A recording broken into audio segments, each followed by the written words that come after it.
Hello friends, welcome to my channel Aditi's kitchen. আজকে আমি আপনাদের সাথে শেয়ার করব একটি অন্যরকম রেসিপি, আর সেটি হচ্ছে শাপলা ফুলের পাকোড়া। কে কে খেয়েছেন শাপলা ফুলের পাকোড়া আমি জানি না, তবে আমি ছোটোবেলায় অনেক খেয়েছি এই শাপলা ফুলের পাকোড়া। আমার কাছে শাপলা ফুলের পাকোড়া, তারপর কুমড়ো ফুলের পাকোড়া, এগুলো আমার কাছে ভীষণ ভালো লাগে।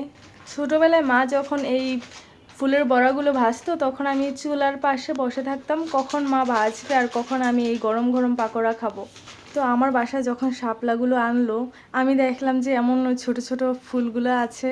তো এই ফুলগুলো দেখে আমার ছোটোবেলায় সেই ইচ্ছাটা জেগে উঠলো, আমি এই ফুলগুলো দিয়েই এই পাকোড়াটা ভাজবো। তো এই পাকোড়াটা ভাজার জন্য আমি এখানে আতপ চাল নিয়েছি আর নিয়েছি মুসুরি ডাল। আতপ চাল আর মুসুরি ডাল একসাথে এই জলের মধ্যে ভিজিয়ে রাখবো প্রায় 1 ঘন্টার মতো।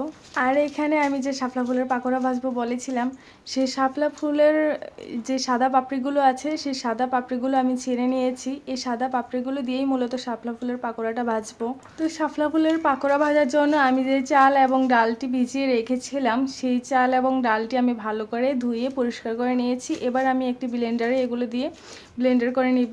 এগুলো বেটেও নেওয়া যায়। বন্ধুরা, আপনারা কে কে পাকোড়া খেতে ভালোবাসেন তা আমাকে কমেন্টে অবশ্যই জানান।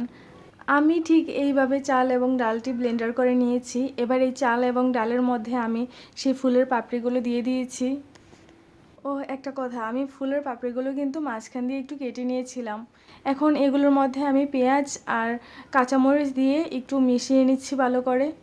আপনারা যদি এই শাপলা ফুলের পাকোড়াটি না খেয়ে থাকেন তাহলে বাসায় অবশ্যই এটি একবার হলেও ট্রাই করে দেখবেন, সত্যি খুব মজা।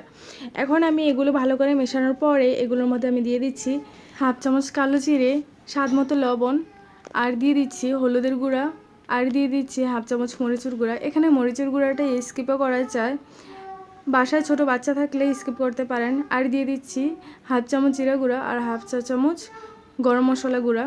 এগুলো দেওয়া হয়, সবগুলো উপকরণ দেওয়া হয়ে গেলে আমি ভালো করে এগুলো মিশিয়ে নিচ্ছি। এগুলো ভালো করে মাখানোর পর আমি এগুলো একটি সাইডে রেখে আমি এগুলো ভাজার জন্য চুলায় একটি কড়াই বসিয়ে নিয়েছি। কড়াইতে আমি তেল দিয়েছি গরম হওয়ার জন্য। তেলগুলো গরম হয়ে গেলে পাকোড়াগুলো আস্তে আস্তে সবগুলো পাকোড়া দিয়ে দিব। এই তেলটা বেশি গরম করে পাকোড়াগুলো দেওয়া যাবে না। তেলটা যখন হালকা গরম হয়ে যাবে তখন এই পাকোড়াগুলো দিতে হবে। সবগুলো পাকোড়া আমি দিয়ে দিব। এই যে সবগুলো পাকোড়া এভাবেই আমি দিয়ে দিচ্ছি। সবগুলো পাকোড়া দেওয়া হয়ে গেলে চুলার আঁচটা মিডিয়ামে রেখে আমি সবগুলো পাকোড়া ভেজে নিব। পাকোড়াগুলোর এক পাশ এমন ভাজা হয়ে গেলে আমি সবগুলো পাকোড়া উল্টে দিব। এভাবেই সবগুলো পাকোড়া উল্টে পাল্টে এভাবে ভেজে নিব। এই পাকোড়াগুলো গরম গরম খেতে ভীষণ ভালো লাগে। আর গরম ভাতের সাথে যদি হয় এই পাকোড়া আর সাথে একটা ভর্তা, তাহলে তো আর কোনো কথাই নাই। বন্ধুরা, আপনারা যারা এই শাপলা ফুলের পাকোড়াটা ট্রাই করেন নাই তারা অবশ্যই বাসায় একবার হলেও ট্রাই করে দেখবেন। এক পাশ এমন ভাজা হয়ে গেলে আরেক পাশ আমি 5 মিনিটের মতো ভেজে নিব। এই যে আমার সবগুলো পাকোড়া এভাবে ভাজা হয়ে গেছে। এবার আমি এই সবগুলো পাকোড়া উঠিয়ে নেব। এই পাকোড়াগুলো গরম গরম ভাতের সাথে খাওয়ার জন্য একবারে তৈরি। দেখুন এই পাকোড়াগুলো অনেক মচমচে হয়েছে। আমি একটা ভেঙে দেখাচ্ছি, ভিতরটাও অনেকটা মচমচে হয়েছে। এগুলো এমনিতেও খেতে অনেক মজার হয়ে থাকে, আবার গরম ভাতের সাথে খেতেও অনেক ভালো লাগে।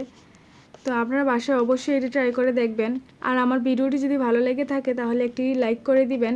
আর আমার চ্যানেলে যদি নতুন হয়ে থাকেন তাহলে প্লিজ একটি সাবস্ক্রাইব করে দিবেন। ভিডিওটি দেখার জন্য আপনাদের সবাইকে ধন্যবাদ।